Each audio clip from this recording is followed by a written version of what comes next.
Halo, perkenalkan nama saya Mari Muhammad. Di sini saya mau sharing bagaimana caranya membuat laporan keuangan sederhana dengan Microsoft Excel dengan tabel bantu pivot table. Semoga dapat membantu.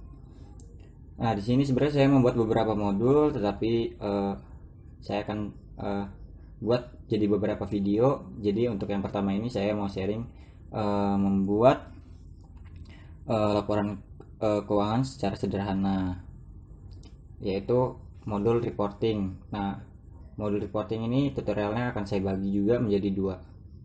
Nah, langsung aja yang pertama ini saya sudah menyediakan case atau kasus akuntansi. Nah, seperti ini.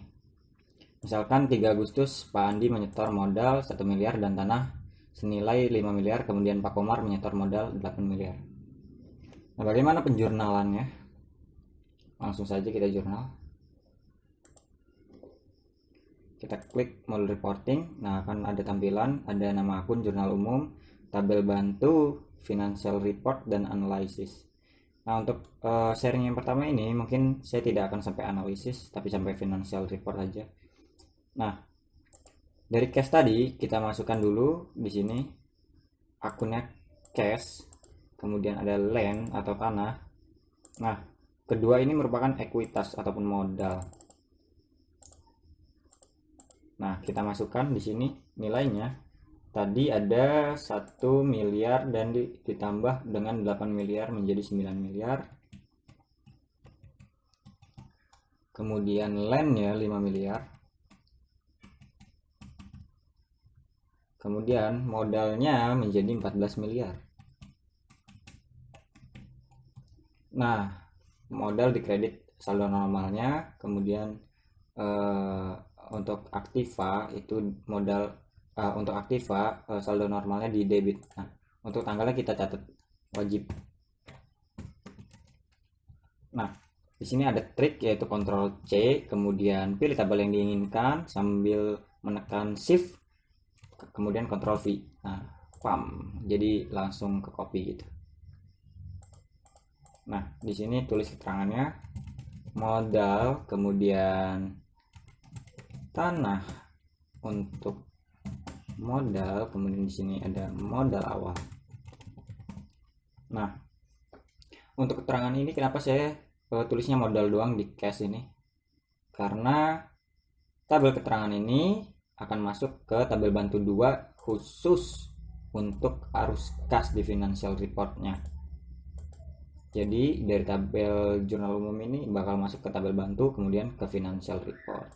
Nah, next kita klik tabel bantunya, kemudian klik bagian pivot table-nya, kemudian kita refresh, maka akan muncul data seperti ini. Nah, setelah muncul data seperti ini semua, kemudian kita klik financial report-nya, kemudian otomatis akan masuk modal awal yaitu 14M. Di sini ada laporan perubahan modal atau laporan equity, kemudian neraca atau balance sheet sudah masuk cashnya sebesar 9M, benar. Kemudian land atau tanahnya sebesar 5 miliar, benar. Jadi total aktifanya menjadi 14M. Dan modal di saldo kredit ada 14M sehingga jadi balance. Sudah masuk semua. Kemudian di arus kas ada setoran modal sebesar 9M masuk. Nah, saldo kasnya sehingga menjadi 9M, dimana sama dengan di neraca atau balance sheet yaitu kasnya 9M. Oke, sudah bagus semuanya. Lalu bagaimana saya cara membuat ini semua? Pertama kita klik nama akun, kita buat tabel, 2 tabel, yaitu nama akun dan keterangan, di mana di nama akun ini kita bisa insert nama-nama akun yang dibutuhkan dalam usaha kita. Kemudian di sini keterangannya agar mungkin yang belum paham bisa lebih paham karena ada keterangan. Misalkan kas, yaitu merupakan uang kas, giro kas di bank, dan kas lainnya. Seperti itu. Nah, setelah membuat tabel seperti ini, kita membuat tabel jurnal umum, dimana membuat tabel jurnal umum ya tinggal dibuat saja. Kemudian kepala tabnya, nama-nama tabelnya kita buat seperti ini. Kemudian kita kasih sort and filter, tinggal diklik aja, klik filter seperti itu. Kemudian bagaimana supaya ada listnya seperti ini? Nah, caranya tinggal klik semua tabel nama akun atau yang diinginkan, kemudian klik data, kemudian klik data validation, kemudian kita rubah ininya menjadi list, kemudian pilih data yang diinginkan.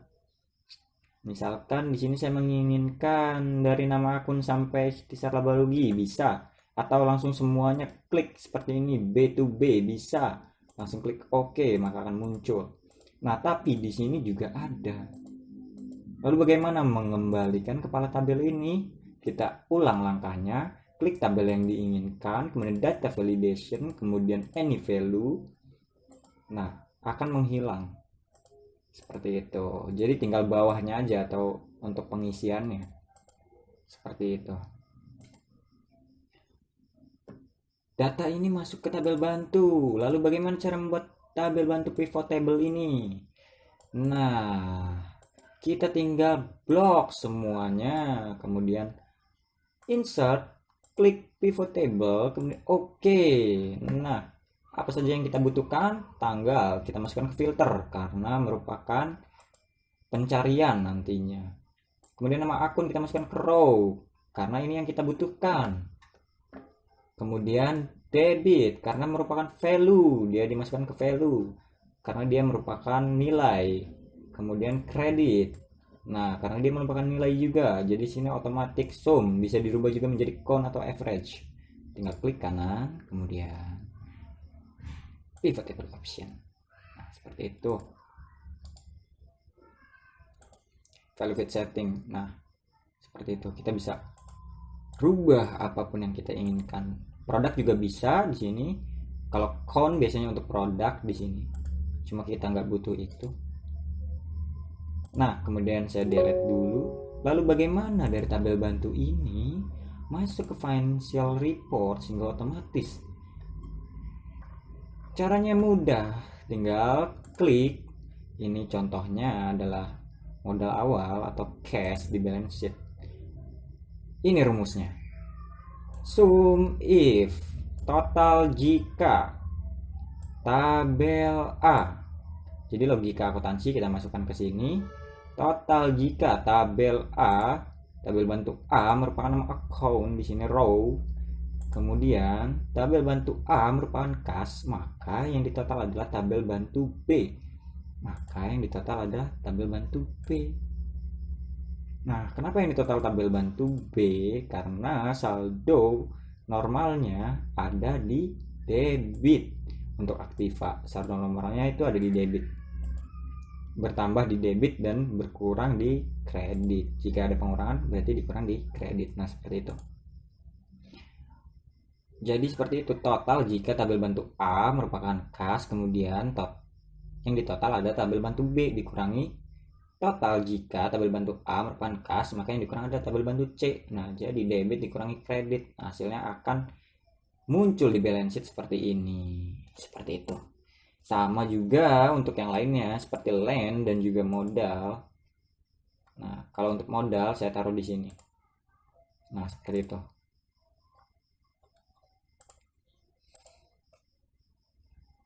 Kemudian di arus kas. Nah, di arus kas ini sedikit berbeda. Karena apa? Karena dia hanya mencatat khusus kas, tidak dengan akun-akun yang lain. Sehingga diperlukan bantuan, yaitu tabel bantu 2 tadi. Nah, ini tabel bantu 2 atau pivot table yang kedua, di mana memuat row-nya cukup kas saja, sehingga kas ini akan digunakan untuk apa saja, nanti akan muncul di bawahnya kas. Nah, tadi yang saya klik hanya modal. Sehingga yang muncul di sini keterangannya adalah modal. Sehingga di sini ada setoran modal masuk di arus kas ini 9 miliar. Sehingga di saldo kasnya sama dengan 9 miliar. Yang sama dengan saldo kas di balance sheet sebesar 9 miliar. Nah, kalau kita lihat secara seksama dan pelan-pelan, sudah sama semuanya di reporting ini. Wow, itulah caranya. Nah, lalu bagaimana kalau kita mau mengganti tema? Kita tinggal blok, kemudian page layout, kita ganti tema yang kita inginkan. Nah, seperti ini warna-warnanya akan berubah sesuai yang Anda inginkan. Seperti itu. Oke, itu adalah sharing bagaimana caranya membuat simple reporting dengan menggunakan Microsoft Excel dengan tabel bantu pivot table. Nah, untuk meyakinkannya lagi, saya akan masukkan case yang kedua, yaitu 5 Agustus menyewa ruko untuk kantor setahun 24 juta. Artinya di sini ada sewa dibayar di muka karena kita bayar untuk setahun, yang merupakan aset kita atau aktiva lancar yang akan habis. Kemudian kita pakai cash. Kemudian kita bikin lagi di sini, kita dituntut untuk bayar pajak PPh 42 atas gedung.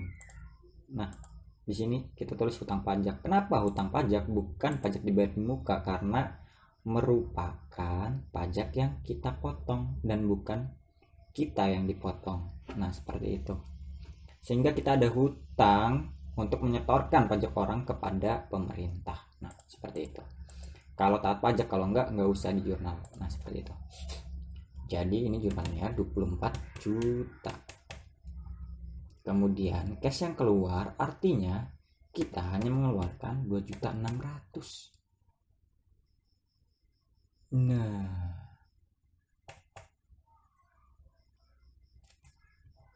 di sini 2.400.000.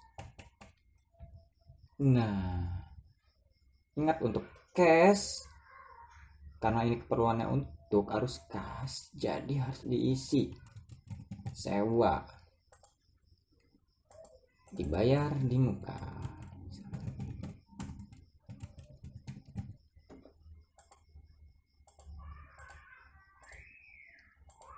Nah, seperti ini. Lalu kita ke tabel bantu, kita klik, kita refresh, maka akan muncul datanya. Ya, seperti ini datanya. Kemudian kita lihat financial reportnya, apakah ada perubahan? Wow, ternyata ada perubahan di kas. Kas kita menjadi berkurang sebesar 21.600.000, sehingga di sini totalnya menjadi 8.978.400.000, dan ada penambahan di aset sebesar 24 juta. Kemudian ada hutang pajak 2.400.000 yang harus kita setorkan ke pemerintah. Seperti itu. Kalau sudah kita setorkan, baru kita kurangi kasnya, nanti kita jurnal lagi. Kemudian kita berikan bukti potongnya kepada Pak Aji tadi. Nah, kita lihat dengan saksama balance sheet-nya. Sudah sama semuanya, akun-akunnya sudah masuk dan totalnya juga sudah balance antara aktiva sama dengan modal ditambah kewajiban, atau aktiva atau aset sama dengan equity plus liabilities. Nah, di arus kasnya ada hutang pajak. Ya, kenapa? Kenapa hutang pajak? Kan hutang. Kenapa kasnya kurang? Karena ini menggunakan indirect atau secara tidak langsung arus kasnya. Seperti itu. Jadi di sini laba bersihnya 0, kemudian dikurangi sewa dibayar di muka, ya menjadi minus 21.600. Karena 2.400.000 nya merupakan hutang ini merupakan kenaikan hutang, sehingga kas yang sebenarnya kita keluarkan 21.600. Nah, pendekatannya seperti itu kalau indirect atau tidak langsung. Totalnya 8.978.400.000, sama dengan yang ada di balance sheet. Wah. Nah, mungkin itu saja yang saya sharing dalam video pertama saya ini untuk reporting dengan basic Microsoft Excel dengan tabel bantu pivot table. Terima kasih sudah menonton. Semoga hari kawan-kawan menyenangkan.